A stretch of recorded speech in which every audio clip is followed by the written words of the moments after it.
오늘은 저희들이 2025년 구약을 강해하는 26번째 시간입니다. 그래서 오늘은 지난 여호수아서를 마치고 그 다음인 사사기의 말씀을 함께 나누려고 합니다. 이 사사기의 말씀은 한마디로 말해서 실패의 기간이었다는 거죠. 왜 실패를 했는지 우리는 오늘 말씀에서 생각할 수 있고 또 그 말씀을 좀 깨닫는 시간을 좀 가져야겠습니다. 오늘과 다음에 두 번의 시간을 사사기를 통해서 말씀을 좀 나누길 원합니다. 여러분, 혹시 여러분의 가족의 식탁에서는 어떤 대화를 나누고 계시는지 모르겠습니다. 베트남에서 직장 생활하는 한 가정의 이야기를 잠시 해드리겠습니다. 아버지는 하루 종일 회사에서 시달리고 어머니는 가정과 자녀들을 챙기느라 바쁜 가정입니다. 두 자녀는 학교와 학원을 다니면서 과제에 치여 하루가 금방 지나갑니다. 모처럼 가족이 함께 앉아 저녁을 먹었는데 아버지가 조심스럽게 말을 꺼냅니다. 오늘 회사에서 힘이 들었는데 그때 기도하는데 하나님이 참 그러자 아들이 이렇게 말합니다. 아빠, 또 교회 얘기야? 그냥 밥 먹자. 어머니가 거들었습니다. 그래요. 분위기 이상하게 무겁게 하지 말고 밥 먹읍시다. 여러분, 이 얘기를 들으면서 어떤 생각이 드십니까? 제가 옛날에 개그 콘서트를 아주 자주 봤습니다. 그것도 딱 예배를 끝나면 그날 집에 가면 주일 저녁에 딱 하는 거예요. 그래가지고 그때 한바탕 많이 웃었던 기억이 납니다. 식탁에 앉은 가족이 서로 하고 싶은 얘기를 꺼내면 다른 가족은 무조건 밥 먹자. 그러면서 그 모든 대화를 끊어버리는 그런 내용이었습니다. 참 재밌게 웃었던 기억이 납니다. 결국에는 그 코너를 보면 아무 얘기도 할 수 없는 거예요. 어떤 진지한 얘기를 하게 될 때 밥 먹자. 그러고 그냥 끝내버린다는 거죠. 여러분, 혹시 이것이 혹 여러분의 가정의 식탁의 현실이 아닌지 묻고 싶습니다. 사실 저희 가족도 일주일에 한 번씩 저희 아이들하고 여기 있는 애들하고 밥을 먹을 때가 있습니다. 그런데 그때 얘기는 어떤 다른 얘기를 하지 못해요. 그냥 신앙적인 얘기보다도 그냥 주변의 얘기만 그냥 몇 마디 하고 그냥 밥을 먹고 있는 거예요. 육의 영양분은 얻을지 모르지만 가족들이 함께 누릴 수 있는 영혼의 양식은 나눌 수 없는 식탁의 교제들이 혹시 우리의 그런 식탁의 모습은 아닌가 생각을 해보는 것입니다. 오늘 저는 사사기의 말씀을 준비하면서 이런 식탁의 문화가 그 당시 사사기의 문화와 별반 다르지 않았다라는 생각을 하게 됐습니다. 오늘 본문에 보면 이런 말씀이 있습니다. 그 세대의 사람도 다 그들의 조상에게로 돌아갔고 그 후에 일어난 다른 세대, 어떻게 보면 우리의 자녀 세대를 말하는 거죠. 이런 자녀 세대들이 여호와를 알지 못하였다라는 거예요. 여호와께서 이스라엘 위하여 행하신 일들을 알지 못했다라는 거예요. 여기서 두 번 반복하는 것이 저는 늘 성경을 볼 때 중요하다고 말씀드렸죠.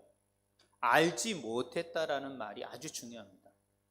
저는 사사기의 모든 350년 동안의 이 모든 문제는 여호와를 알지 못했던 것에서부터 시작됐다고 보고 있는 거예요. 그래서 저는 오늘 이 2장의 본문을 통하여 사사기를 해석하려고 하는 겁니다. 여호와를 알지 못하다. 여기서 알다라는 히브리어 야다라는 단어는 어떤 의미냐면요, 그들이 머리로 하나님을 모른다라는 게 아닙니다. 지식으로는, 귀로는 하나님을 아는 사람들이었죠. 왜? 하나님이 이끄셨던, 하나님이 그들의 신이었기 때문에 정보로는, 머리로는 그들이 하나님을 알고 있었다는 거예요. 그런데 왜 하나님을 알지 못했다고 기록하고 있는 걸까요? 바로 그들의 삶으로, 체험적으로 하나님을 관계하지 못하고 있었다는 것이에요. 삶 속에서 하나님이 역사하고 하나님께서 어떻게 나와 함께 하신다라는 것을 경험하지 못하고 있다라는 말이 저 말이라는 거예요. 그러니까 하나님을 알지 못하는 시대가 그 시대였다라는 거예요. 왜 사사기의 그 실패의 시기가 도래하고 그 오랜 기간 동안 350년 동안 그 악순환이 될 수밖에 없었는가? 하나님을 알지 못했다라는 거예요. 이 하나님을 알지 못하기 때문에 그들이 벌인 내용들이 있습니다. 오늘 11절에 보면 그들이 하나님을 버렸다라고 말하는 거예요. 바알을 섬기는 거죠. 하나님을 안 섬기는 게 아닙니다. 하나님을 섬기되 바알도 하나님의 자리에 그대로 올려놓는다는 거예요. 그러니까 바알도 섬기고 하나님을 섬기는 거죠. 그리고 그것뿐만 아닙니다. 애굽에서 섬겼던 금송아지 같은 우상 숭배도 그들에게 하게 되는 거예요. 여호와를 알지 못하게 되면 이렇게 된다라는 거예요. 그러니까 여호와를 안다는 것, 자신의 삶으로 여호와를 체험하고 체득해 가는 건 너무도 중요한 일이라는 것이에요. 그래서 그 당시에 그 사람들은 그 가나안에 있는 신들인 바알과 아스다롯을 섬기게 됐다는 것이에요. 그런 시기가 바로 사사기의 시대였다는 거죠. 그러면 그들이 주변에 있는 이방 민족으로부터 핍박을 받습니다. 지배를 받습니다. 그러면 자기의 모든 것을 다 뺏기고 어렵게 되는 거죠. 어렵게 되면 그들은 그들이 섬기고 있던 하나님에게 도움을 구합니다. 하나님 도와주세요. 하나님 우리를 좀 이 억압으로부터 구해주세요 하면 하나님께서는 또 그 기도를 들으시고 그 중에 사사를 불러서 그 사사를 통하여 그들의 그 억압으로부터 해방하게 하십니다. 그리고 오늘 본문에 읽었던 것처럼 그 사사가 사는 날 동안에는 평안을 갖게 되는 거예요. 평화롭게 되는 거죠. 그러면 문제가 해결되잖아요. 그럼 그 사람들은 뭐 하라 그래요? 이만 됐다, 밥 먹자. 이 말은 뭐예요? 먹고 사는 문제에 또 집중하게 되는 거예요. 하나님하고는 이제 이 문제가 해결됐으니까 괜찮다라고 하는 거예요. 그러면 그 사사가 없어지면 또 그들에게 어떤 일이 벌어집니까? 주변 민족이 그들을 또 핍박하게 되고 억압하게 되고 붙들려 살게 되는 거예요. 그러면 그들은 또 하나님 앞에 부르짖습니다. 그러면 하나님께서 또 다른 사사를 그들에게 보내주는 거죠. 이런 반복적인 악순환이 사사기에서 진행되었다는 거예요. 그것도 몇 년 동안 진행된지 아십니까? 350년에서 400년 동안. 이런 오랜 시간 동안 어떻게 보면 한 3대, 4대 정도가 이런 어처구니 없는 악순환의 시기를 보낸다는 거죠. 이 원인이 뭐였다? 제가 말하고 싶은 것은 하나님을 알지 못했다라는 거예요. 자신의 삶 속에서 하나님을 체험하지 못하고 하나님을 알지 못했던 것 때문에 그렇다라는 거예요. 그렇기 때문에 이 악순환의 원인은 하나님을 알지 못한다, 다른 세대가 하나님을 알지 못한다는 그 원인에는 누가 있냐면은 바로 부모 세대의 문제가 있다는 거예요. 부모들이 자녀에게 하나님의 말씀, 하나님의 살아계심, 하나님의 신앙을 제대로 전수하지 못했기 때문에 밥상머리에서 말할 때마다 밥 먹자 하고 끝내버리는 거예요. 그 말조차도 하지 못하게 하는 거예요. 오늘날 사회 어떻습니까?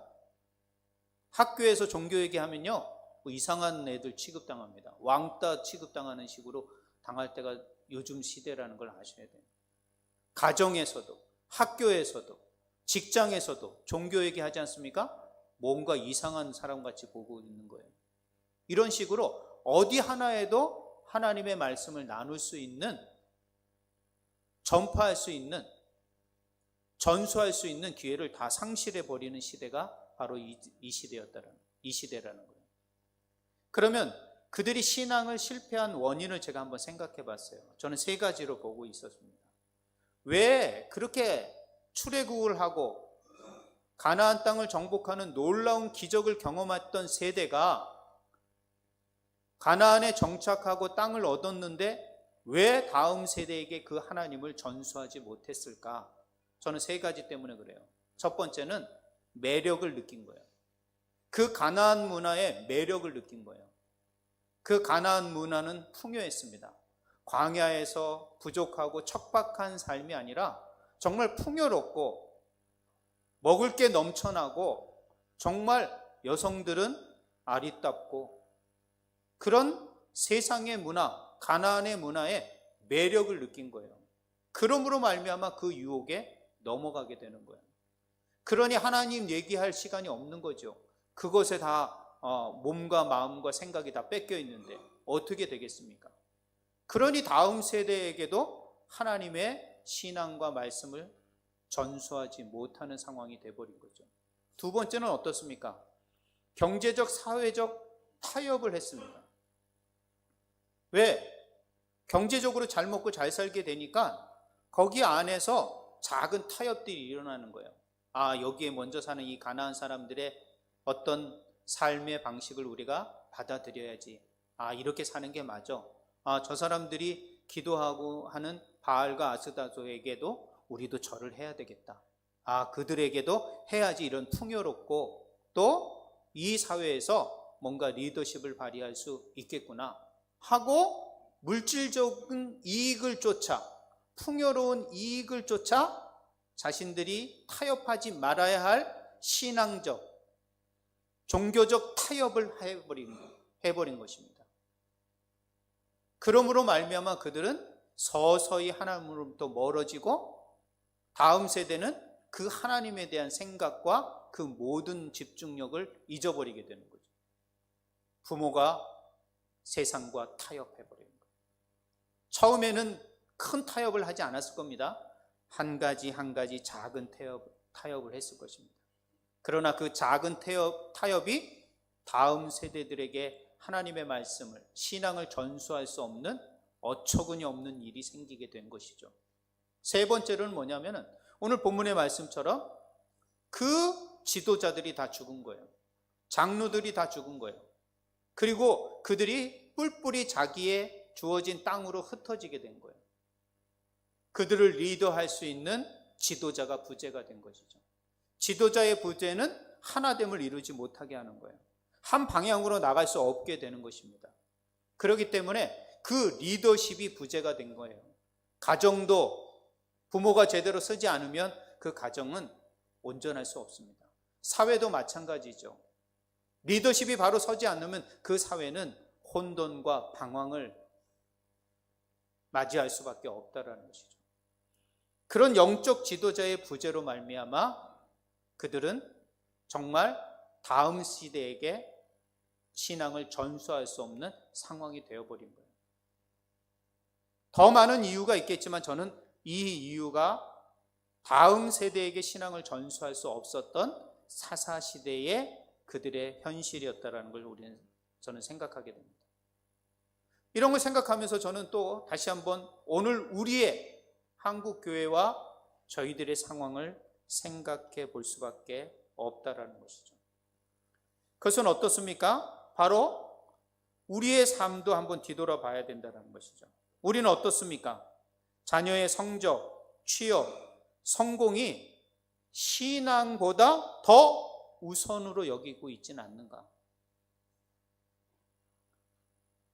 아빠, 저 예배 가야 되는데요.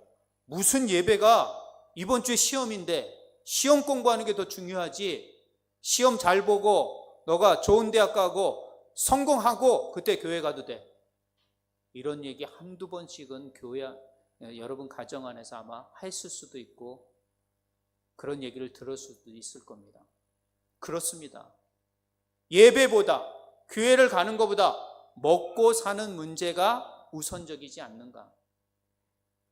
못 살 때를 기억해서 잘 먹고 잘 사는 게 우선이라고 우리는 그동안 달려왔습니다. 그러나 그런 가운데 우리 자녀들은 하나하나 신앙보다 시험이 먼저구나. 신앙보다 먹고 사는 게 더 중요하구나 라는 것을 은연중에 부모에게 배운다는 거예요. 그래서 신앙보다 더 중요한 경제적 가치를 우선적으로 여기는 가치관이 그들에게 자리 잡게 된다면 그 앞에서 말할 때 그 아이가 신앙적으로 얘기할 때 아빠 그만하고 밥 먹죠. 이렇게 돼버리는 거예요. 혹시 우리의 삶 가운데 경제적 가치가 우선적으로 여기진 않는가? 두 번째는 어떻습니까? 가정에서의 대화가 부재됩니다. 혼자 벌어서는 먹고 살지 못하는 시대가 되어버렸습니다. 부부가 다 맞벌이 해야 되는 겁니다, 지금은. 그리고 야근하는 우리의 아버지들, 스마트폰, 개인의 취미, SNS가 발전하면서 각자의 방 속에서 각자의 세상을 추구하는 시대가 됐습니다. 다 같이 밥 먹을 시간을 맞추기도 어려운 시대가 되어버렸습니다. 그러니 그 안에서 무슨 대화가 있겠습니까? 밥 먹는 시간 하나 만드는 것도 일주일에 맞추기가 어려운 상황이 되어버렸습니다. 그러니 무슨 그 가운데 신앙적 교육이고 신앙적 간증이고 나눔이 있을 수 있겠습니까? 가족이 함께 나누지 못하는 이 대화의 부재가 이 다음 세대에게 신앙을 전수하지 못하는, 우리나라 얼마나 바쁩니까? 빨리빨리 해야 되는 거예요. 뭐든지 빨리빨리 해야 되는 거예요. 이것 때문에 가정의 대화가 끊어지면 그것은 바로 다음 세대에게 신앙을 전수할 수 없는 그런 상황이 되는 것입니다. 오늘날 한국교회 주일학교가요 50%가 없습니다. 저희 교회도 사실은 주일학교가 지금 시작이 되고 있지만 한동안은 없지 않습니까? 중고등부 가능합니까? 주일학교가 없는데 중고등부 가능해요? 중고등부가 없는데 청년이 가능합니까? 청년 세대가 없는데 다음 세대가 있을 수 있겠습니까? 한국교회가 지금 이렇게 가고 있는 거예요. 저는 지금 한국교회와 우리 교회 현 시대의 한국교회들을 보면서 이게 사사시대에 돌입하고 있는 것은 아닌가. 그 사사시대의 돌입은 여호와를 알지 못하였다라는 거예요. 다음 세대가. 다음 세대에게 하나님을 알게 한다면 결코 우리는 사사시대를 피해갈 수 있게 되는 것이죠. 세 번째는 뭡니까? 우리의 모든 교육을 학교에다 우리 자녀들을 맡겨버립니다. 그리고 또 다른 공부는 학원에다 맡겨버립니다. 그리고 신앙교육 부모들이 안 합니다. 어디다 맡겨요? 교회에게 맡겨버립니다. 교회가 알아서 하겠지. 교회면 충분히 가능하겠지. 교회가 무슨 만능입니까? 모든 걸 다 할 수 있습니까? 교육을 못하면 이 학교보다 못하네. 학교만 집중하면 되겠네. 이런 식으로 생각해 버리는 거예요. 교육을 어떻게 해요? 다른 사람에게, 다른 기관에게 의존하는 우리의 형태를 볼 수가 있는 것이죠. 이런 상황 속에서 과연 한국교회가 희망이 있겠습니까? 저희 교회가 과연 희망이 있겠습니까? 어떻게 해야 됩니까? 바로 복음의 능력으로 회복해야 될 줄 믿습니다. 사사시대는 일시적인 구원이었습니다. 사사들이 사는 동안만 평안을 유지했죠. 그리고 그들의 능력은 한계가 있었습니다. 그들이 있을 동안만 평안이었죠. 그리고 한 구역에만 평안이 오는 거예요. 이스라엘 전체의 평안은 올 수 없었습니다. 그러나 오늘의 시대는 어떻습니까? 그 사사시대가 아니라 온 인류를 위한 영원한 구원자가 이 땅에 오셨습니다. 그 구원자로 인하여 우리는 다시 한번 주님 앞에 설 수 있게 되는 것이죠. 일시적인 구원자가 있는 게 아닙니다. 이 시대는 우리에게 영원한 구원자 예수 그리스도, 그분의 복음의 능력이 우리 가운데 있는 것이죠. 우리의 죄를 위하여 피 흘려 주셨고 부활하심으로 말미암아 영원한 생명을 우리에게 주셨습니다. 그리고 이 복음을 받는 자에게 하나님의 능력이 임하고 주의 성령이 충만하게 역사한다라고 말하고 있지 않습니까? 그래서 우리는 다시 한번 영원한 구원자이 되신 예수 그리스도의 복음의 능력을 붙들어야 되는 겁니다. 이 복음의 능력을 붙들지 않으면 다시 우리는 다음 세대에게 복음을 전수할 수 있는 기회를 놓치게 될 것입니다. 그 기회를 놓치면 다음 세대는 하나님을 알지 못하는 세대, 이런 죄의 악순환이 흘러가는 한국 교회가 될 수 있다는 거예요. 그래서 저는 다시 이 말씀을 준비하면서 우리에게 이거 마지막 기회일 수 있겠구나. 이 말씀을 주시는 것은 우리에게 마지막 기회가 될 수 있겠구나. 이 마지막 기회마저도 놓친다면 이건 다음 세대가 여호와를, 하나님을 알 수 있는 기회를 상실해 버릴 수 있겠구나. 마지막 남은 이 부모의 세대가 다시 한번 하나님의 복음의 능력을 붙들고 영원한 구원자 되신 예수 그리스도를 나누어야 되겠구나. 이 복음의 능력을 함께 나누지 않고, 함께 전하지 않고, 함께 붙들지 않으면 다음 세대는 영원히 하나님을 알지 못하는 세대로 남을 수 있겠구나라는 생각을 하게 되는 거예요. 그러면 어떻게 하면 저와 여러분이 복음의 능력이 없어서가 아니라 이 능력을 붙들고 우리가 어떻게 행동해야 되는 게 중요한 겁니다.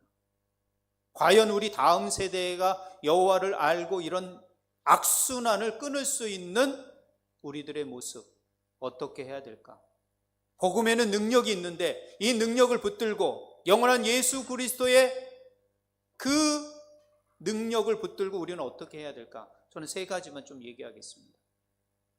첫 번째, 자녀들과 대화를 회복하고 복원하십시오. 어떻게 하든 자녀들에게 하나님이 나와 함께 하시는 것, 너희와 함께 하시는 것, 하나님이 이렇게 우리 가운데 섭리하시고 역사하셨다는 이야기를 나눌 수 있는 시간을 회복하셔야 합니다. 그래야지 그 자녀들은 하나님이 부모와 함께 하신 그 하나님께서 나와도 함께 한다라는 것을 인식시킬 수 있도록 그 하나님이 함께 하셨던 것들을 여러분이 삶 속에서 깊이 경험하고 그것을 자녀들과 대화하는 것을 복원하셔야 됩니다.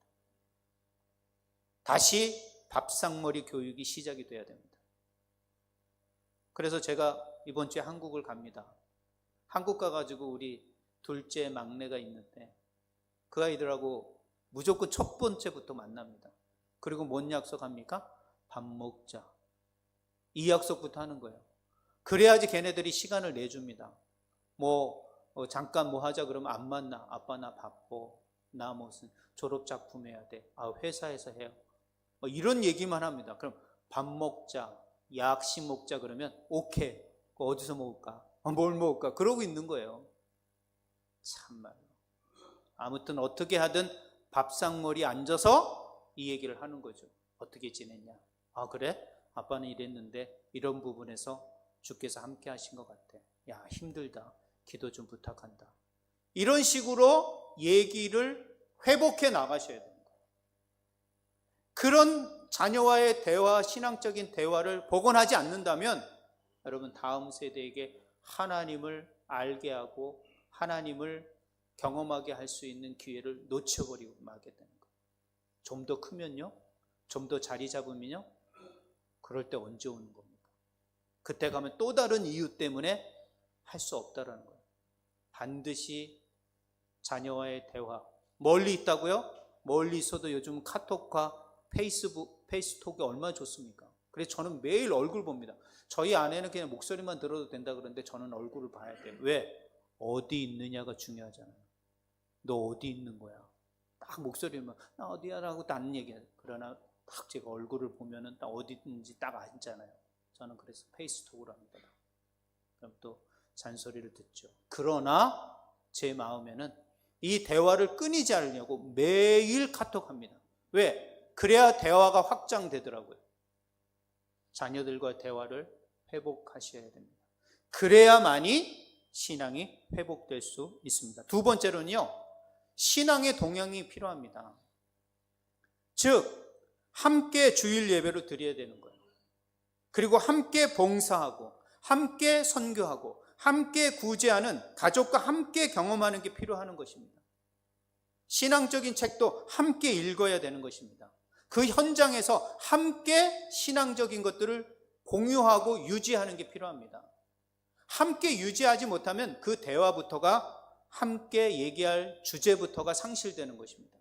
그렇기 때문에 여러분, 이런 신앙적인 행동에 함께 자녀들을 참여시켜서 동행하시고, 또 바쁜 시간일지라도 어떤 교회의 신앙적인 행동과 행사가 있으면 함께 참여하여 그 아이들과 신앙적 동행을 이루어 나가셔야 됩니다. 그러지 않고서는 얘기할 대화의 주제가 사라져버리게 되는 거예요.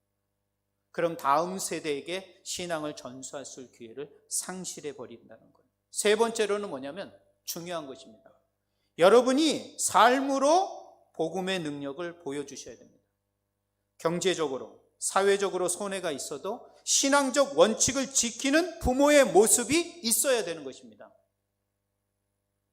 손익계산서로 신앙을 판단하는 게 아니라 하나님의 원리 안에, 하나님의 말씀 가운데 절대적인 순종으로 나가는 여러분의 모습, 부모의 모습을 보여줘야만이, 말이 아니라 행동으로, 삶으로 희생하는 그런 삶 보여주셔야 됩니다.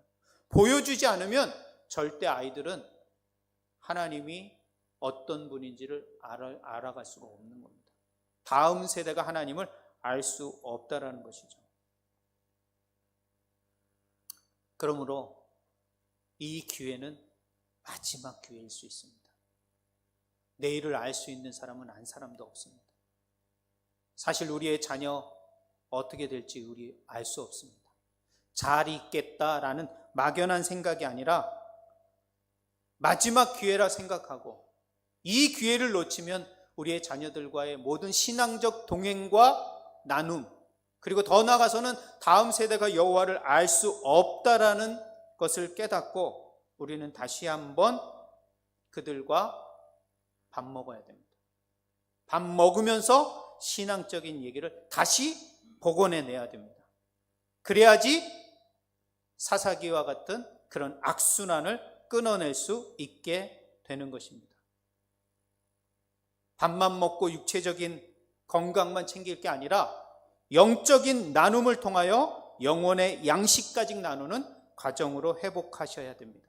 그래야만이 그들이 인격적으로, 가정적으로 신앙을 회복함으로 말미암아 나아가서 그들이 세상 속에서 그 신앙인으로 살아낼 수 있는 힘과 능력, 자양분을 가정에서 회복할 수 있게 된다는 것입니다. 말씀을 맺도록 합니다. 여러분의 작은 타협이 아이들에게 큰 공백이 될 수 있고 하나님을 알지 못하는 그런 시간으로 만들 수 있습니다.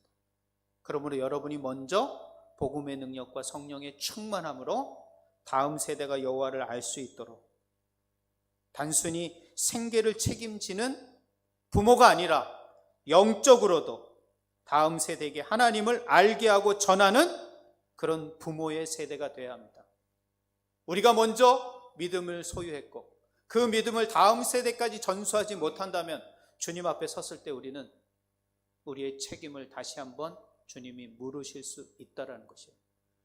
그러므로 저는 이번 시대야말로 마지막 우리의 자녀들에게 신앙을 전수할 수 있는 기회라고 보고 있습니다. 여러분, 자녀들과 대화를 다시 한번 회복하게 하십시오. 어렵고 힘들지라도 하나님 앞에 기도하며 지혜를 구해서 그들과 대화를 회복해 내셔야 합니다. 그리고 신앙을 함께 동행할 수 있는 그런 모습을 만들어 내셔야 합니다. 그리고 내가 먼저 삶으로 복음을 보이는 부모의 세대가 되셔야 합니다. 그래야만이 다음 세대가 여호와를 알고 이런 사사기와 같은 악순환을 끊어낼 수 있는 여호수아 시대 같은, 다윗 시대와 같은 놀라운 하나님을 경외하는 부흥의 시대를 속히 맞이할 수 있게 되는 것입니다. 그러므로 우리는 이런 사사의 실패의 시기를 교훈 삼아 다시 한번 우리 세대에, 우리의 자녀들에게 여호와를 깊이 알아갈 수 있는 그런 삶으로 우리가 이 시대를 마지막 남은 사명감으로, 책임감으로 감당해내는, 사실 여러분 먹고 사는 문제 이제 어느 정도 해결됐지 않습니까? 이제는 그것에 얽매이는 것이 아니라 진정한 영적인 영원한 생명을 향한 그들의 신앙을 전수해주고 놓치지 않게 하는 부모의 마지막 책임이, 사명이 우리에게 있다라는 것을 기억하시고 그것을 감당해내는 저와 여러분이 되셔서 정말 하나님 앞에 섰을 때 잘하였다 칭찬받는 주님의 백성으로 한 주간 또 살아내고 또 그렇게 루틴을 만들어가는 한 주간이 되시길 주님의 이름으로 부탁합니다. 기도하시겠습니다. 하나님 감사합니다. 오늘도 이 사사기를 통하여 여호와를 아는 세대이고 그러나 다음 세대가 여호와를 알지 못하는 세대여서 사사기의 어두운 몇백 년의 시간을 맞이하게 됐습니다. 하나님, 오늘 우리의 가정과 우리의 교회와 우리의 한국교회의 상황이 참 녹록지 않은 가운데 있습니다. 다시 한번 하나님, 이 시대 속에 우리의 가정, 우리의 교회, 우리의 민족이 다시 한번 이 사사기의 어둠의 악순환에 넘어지지 않도록 우리 다음 세대들에게 여호와를 알게 할 수 있는 신앙의 순수함과 하나님 복음의 능력을 붙들고 영원한 구원자 되신 예수 그리스도의 간증을 우리 자녀들과 회복하게 하시고 그런 신앙의 동행을 이루게 하여 주시고 우리의 삶 속에서 그 복음의 능력으로 살아내는 우리의 모습을 우리 자녀들에게 다시 한번 가르치고 보여지는 그런 결단의 삶을 우리가 살아낼 수 있도록 인도하여 주시옵소서. 하나님, 우리의 능력은 부족합니다. 성령의 능력이 필요합니다. 복음의 능력이 필요합니다. 주님, 다시 한번 성령의 능력으로 우리를 부모의 사명을 다시 한번 감당해낼 수 있는 우리 모든 주 안의 성도들이 되게 하여 주시옵소서. 오늘도 구하고 간구하는 모든 심령들마다 하나님의 놀라운 은혜로 채워주실 줄 믿고 이 복음의 능력으로 우리의 자녀가, 우리의 가정이, 우리의 직장이, 우리의 교회 공동체가 다시 한번 회복될 수 있도록 주님께서 역사하여 주시옵소서. 함께하여 주심을 감사드리고 모든 영광 주께 올려드리오며 예수님의 이름으로 기도했습니다. 아멘. 찬송가 436장을 부르시면서